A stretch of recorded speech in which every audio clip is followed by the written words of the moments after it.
दोस्तों, क्या नीतीश कुमार का रिटायरमेंट फिक्स हो चुका है? आखिर नीतीश कुमार के रिटायरमेंट को लेकर कोई आधिकारिक घोषणा क्यों नहीं हुई? और बिहार की राजनीति में उनके भविष्य को लेकर अटकलें तेज आखिर क्यों हो चुकी है? इन सबके साथ निशांत की एंट्री क्या कहती है? आखिर बीजेपी ने नीतीश कुमार के साथ ऐसी कौन सी डील कर ली? क्या बीजेपी अब बिहार में अपने पाले से मुख्यमंत्री बनाएगी?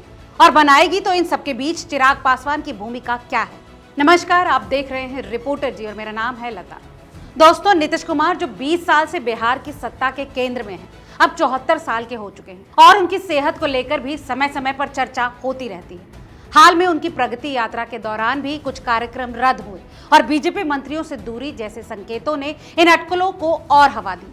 कुछ लोगों ने दावा किया कि नीतीश कुमार 2025 के विधानसभा चुनाव के बाद रिटायर हो सकते हैं, खासकर अगर बीजेपी अपने दम पर बहुमत हासिल कर लेती है। और कहा तो ये भी जा रहा है कि नीतीश की उम्र और बार बार पाला बदलने की छवि ने उन्हें हंसी का पात्र तक बना दिया है और अब वो केंद्र से कुछ चिल्लर यानी रियायतें लेकर रिटायरमेंट स्वीकार कर सकते हैं। हालांकि नीतीश ने हाल में ये जरूर कहा, मैं यहीं का रहने वाला हूं और अब कहीं नहीं जाऊंगा, जिससे उन्होंने एनडीए में बने रहने और सक्रिय राजनीति जारी रखने के संकेत दिए। यानी नीतीश का रिटायरमेंट अभी फिक्स नहीं है, लेकिन उनकी उम्र, सेहत और बीजेपी के बदलते रुख के कारण ये संभावनाएं अभी तक बनी हुई हैं। बीजेपी अगर 2025 में मजबूत स्थिति में आती है तो नीतीश पर रिटायरमेंट का दबाव बढ़ सकता है। और वहीं नीतीश कुमार के बेटे निशांत कुमार की राजनीतिक एंट्री को लेकर अभी तक कोई पुष्ट जानकारी नहीं है। निशांत अब तक सार्वजनिक रूप से राजनीति से दूर रहे हैं और नीतीश ने भी उन्हें सक्रिय राजनीति में लाने का कोई स्पष्ट संकेत नहीं दिया। हालांकि कुछ मीडिया रिपोर्ट्स और सोशल मीडिया पोस्ट में दावा किया गया है कि निशांत भविष्य में नीतीश की राजनीतिक विरासत संभाल सकते हैं, लेकिन ये चर्चाएं भी जरूर हैं कि वो खुद अपने पिता को एनडीए का नेता बनाए रखने की मांग कर रहे हैं, लेकिन उनकी अपनी राजनीतिक एंट्री को लेकर स्थिति अभी अस्पष्ट है। दोस्तों, बिहार में वंशवादी राजनीति का चलन रहा है और आप उदाहरण के लिए देख भी सकते हैं। लालू यादव और तेजस्वी यादव, तेज प्रताप खुद और लालू की बेटियां भी राजनीति में हैं, लेकिन नीतीश ने हमेशा इस छवि से दूरी बनाए रखने की कोशिश की। जानकारों का मानना है कि अगर नीतीश रिटायरमेंट की ओर बढ़ते हैं तो निशांत को सामने लाने की संभावनाएं बढ़ सकती हैं, लेकिन इसके लिए जेडीयू के भीतर व्यापक समर्थन और बीजेपी की सहमति जरूरी होगी। वहीं अभी तक निशांत की एंट्री केवल अटकलों का ही हिस्सा रही है, तो अगर साफ तौर पर कहें तो निशांत की एंट्री अभी तक स्पष्ट नहीं है। अब देखा जाए तो ये नीतीश के रिटायरमेंट और जेडीयू की आंतरिक गतिशीलता पर निर्भर करेगा। वहीं नीतीश कुमार और बीजेपी के बीच डील को लेकर कई तरह की अटकलें भी सामने आ रही हैं, लेकिन कोई भी ठोस जानकारी अभी तक सार्वजनिक नहीं है। नीतीश ने 2024 में महागठबंधन छोड़कर एक बार फिर से एनडीए ज्वाइन किया था और माना जाता है कि इस फैसले के पीछे बीजेपी के साथ कुछ समझौते हुए थे। चलिए आपको बताते हैं कि वो संभावित डील क्या हो सकती है। पहली तो ये कि मुख्यमंत्री पद की गारंटी, यानी 2024 में एनडीए में वापसी के बाद नीतीश को मुख्यमंत्री बनाए रखने की सहमति बनी थी। हालांकि 2025 के लिए बीजेपी ने अभी तक नीतीश को सीएम चेहरा घोषित करने में हिचक दिखाई है, यानी जो शर्त थी उसकी एक समय सीमा भी निर्धारित रही होगी। दूसरी है केंद्र में सम्मानजनक स्थिति। इसे लेकर कुछ जानकारों का मानना है कि नीतीश को रिटायरमेंट के बदले केंद्र में कोई बड़ा पद जैसे राज्यपाल या भारत रत्न ऑफर किया जा सकता है। केंद्रीय मंत्री गिरिराज सिंह द्वारा नीतीश के लिए भारत रत्न की मांग को इसी रणनीति का हिस्सा माना जा रहा है। अब आते हैं तीसरी डील पर। दोस्तों, सीटों का सम्मानजनक हिस्सा, यानी 2025 के चुनाव में जेडीयू को एनडीए के भीतर पर्याप्त सीटें देने की सहमति हो सकती है ताकि नीतीश की पार्टी अपनी ताकत बनाए रखे। हालांकि बीजेपी के कुछ नेताओं जैसे अमित शाह के बयानों से ये संकेत मिले हैं कि बीजेपी अब नीतीश पर पूरी तरह निर्भर नहीं रहना चाहती। शाह ने कहा था कि बिहार में एनडीए का नेता बीजेपी का संसदीय बोर्ड तय करेगा, जिससे नीतीश के भविष्य पर एक बार फिर सवाल उठे। दोस्तों, सूत्रों की माने तो संभावना है कि नीतीश को 2025 तक सीएम बनाए रखने और केंद्र में सम्मानजनक स्थिति देने की शर्तें शामिल हो सकती हैं। दोस्तों, फिलहाल बीजेपी का रुख देखकर ये डील कुछ कमजोर लग रही है। वहीं बीजेपी के बढ़ते आत्मविश्वास और बिहार में उनकी मजबूत स्थिति, आप देखेंगे कि 2020 में 77 सीटें जीतने के बाद बीजेपी ने इस संभावना को बढ़ा दिया है और अब वो 2025 में अपने नेता को मुख्यमंत्री बनाना चाहेगी। और दोस्तों, इसके साफ संकेत भी मिल रहे हैं। बीजेपी का बड़ा भाई बनने का दावा, मतलब सोशल मीडिया और मीडिया रिपोर्ट्स में बीजेपी को बिहार में बड़े भाई की भूमिका निभाने की इच्छा जताते देखा गया है।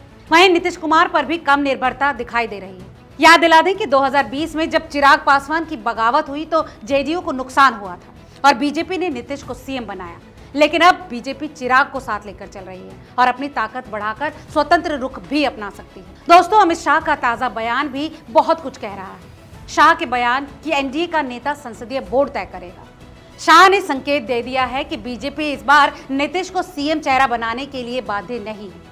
हालांकि बीजेपी के लिए नीतीश को पूरी तरह दरकिनार करना जोखिम भरा भी हो सकता है। ऐसा इसलिए क्योंकि नीतीश कुमार की कुर्मी जाति और उनके विकास पुरुष की छवि अभी भी बिहार में प्रभाव रखती है। यानी सीधे सीधे कहें तो बीजेपी की संभावना है कि 2025 में अपने नेता को मुख्यमंत्री बनाया जाए, खासकर अगर वो खुद और उसके सहयोगी जैसे चिराग पासवान की पार्टी मिलकर बहुमत हासिल कर लेते हैं। हालांकि नीतीश को पूरी तरह दरकिनार करना जोखिम भरा हो सकता है, इसीलिए बीजेपी शायद गठबंधन धर्म अपनाते हुए नीतीश को एक सम्मानजनक निकास दे दे। वहीं अगर बीजेपी और नीतीश के बीच कोई डील होती है तो नीतीश को राजी करने के पीछे क्या कारण हो सकते हैं? दोस्तों, नीतीश कुमार को एनडीए में बनाए रखने और उनकी सहमति हासिल करने के लिए बीजेपी ने कई राजनीतिक कदम उठाए होंगे, जैसे नीतीश की साख और वोट बैंक बचाना, क्योंकि नीतीश का कुर्मी और अति पिछड़ा समुदाय में प्रभाव है। साथ ही उनका विकास पुरुष की छवि बीजेपी के लिए 2025 में अत्यंत महत्वपूर्ण है। अगर नीतीश महागठबंधन में वापस जाते हैं तो बीजेपी को बहुत बड़ा नुकसान होगा। और एक और बड़ा फैक्टर है राजनीतिक स्थिरता, यानी बिहार में बार बार सरकार बदलने की छवि से बचने के लिए बीजेपी नीतीश को साथ रख सकती है। नीतीश का बार बार पाला बदलना उनकी विश्वसनीयता को नुकसान पहुंचा चुका है और बीजेपी ने इसका फायदा उठाकर उन्हें एनडीए में बांधे रखा, भले ही मुख्यमंत्री न बनाए, क्योंकि नीतीश को राजी करने के पीछे उनकी वोट पकड़, बिहार में स्थिरता और उनकी विरासत को सम्मान देना, ये तमाम चीजें हैं। और वहीं दूसरी ओर चिराग पासवान मतलब लोक जनशक्ति पार्टी और रामविलास के नेता बिहार में राजनीति में तेजी से उभर रहे हैं और एनडीए के एक महत्वपूर्ण सहयोगी बन चुके हैं। उनकी भूमिका को भी दरकिनार नहीं किया जा सकता, चाहे दलित वोट बैंक का चेहरा हो यानी चिराग पासवान या फिर बिहार के दलित समुदाय, खासकर पासवान जाति जो लगभग 6% वोट बैंक है। 2024 के लोकसभा चुनाव में उनकी पार्टी ने 5 सीटों पर जीत हासिल की, जिससे उनकी ताकत साबित हुई। दूसरा, बीजेपी का राजनीतिक सहयोगी के तौर पर भी उन्हें देखा जाता है। 2020 में चिराग ने नीतीश के खिलाफ बगावत की थी, जिससे जेडीयू को खासा नुकसान हुआ। अब बीजेपी ने चिराग को अपने साथ मजबूती से जोड़ा है ताकि नीतीश पर निर्भरता कुछ कम की जा सके। दोस्तों, ये बताता है कि नीतीश के विकल्प के रूप में चिराग पासवान तैयार हो चुके हैं और अगर बीजेपी नीतीश को हटाने का फैसला करती है तो चिराग पासवान एनडीए में एक युवा और लोकप्रिय चेहरा बन सकते हैं। उनकी केंद्रीय मंत्री की भूमिका भी उनकी हैसियत बढ़ा रही है और 2025 में सीटों की मांग भी यही संकेत दे रही है। दोस्तों, चिराग ने साफ संकेत दिया है कि उनकी पार्टी 2025 में ज्यादा सीटों पर लड़ेगी। ये जेडीयू के लिए एक चुनौती भी हो सकती है, क्योंकि सीट बंटवारे में तनाव बढ़ सकता है।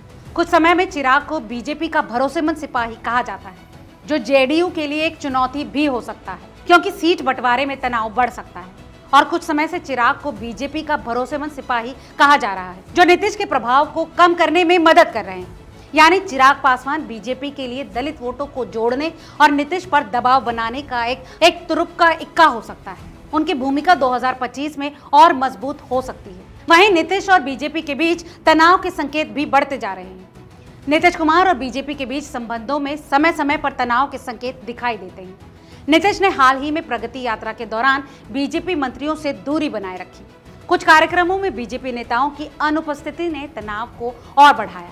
वहीं शाह ने भी ये कहा कि बिहार में एनडीए का नेता संसदीय बोर्ड तय करेगा, जिसे नीतीश के लिए अपमान के रूप में देखा गया। इसके बाद चिराग पासवान को बीजेपी द्वारा बढ़ावा देना नीतीश के लिए चिंता का विषय है। ऐसा इसलिए क्योंकि ये जेडीयू की सीटों और प्रभाव को कम कर सकता है। दोस्तों, नीतीश ने बिहार के लिए विशेष राज्य का दर्जा जैसे मुद्दों को बार बार उठाया, लेकिन बीजेपी ने इस पर ठोस जवाब नहीं दिया, जिससे नीतीश की नाराजगी और बढ़ी।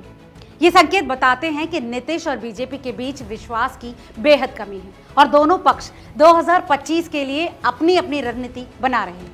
और दोस्तों, इसीलिए 2025 का बिहार विधानसभा चुनाव कई मायनों में निर्णायक होगा। अगर बीजेपी, जेडीयू और चिराग की पार्टी एकजुट रहते हैं तो एनडीए को मजबूत स्थिति मिल सकती है। 2020 में एनडीए ने 125 सीटें जीती, जिसमें बीजेपी ने 77, जेडीयू ने 43 और अन्य ने 5। और वहीं इस बार स्थिति इससे बेहतर हो सकती है, लेकिन सीट बंटवारे में तनाव की संभावनाएं भी हैं, क्योंकि चिराग ज्यादा सीटें मांग सकते हैं और जेडीयू अपनी ताकत बनाए रखना चाहती है। तो नीतीश को सीएम चेहरा बनाया जाए या नहीं, ये बीजेपी की रणनीति पर निर्भर करेगा। अगर बीजेपी अपने नेता को आगे करती है तो नीतीश के समर्थक नाराज हो सकते हैं। वहीं तेजस्वी यादव की अगुवाई में आरजेडी महागठबंधन को मजबूत करने की कोशिश में है।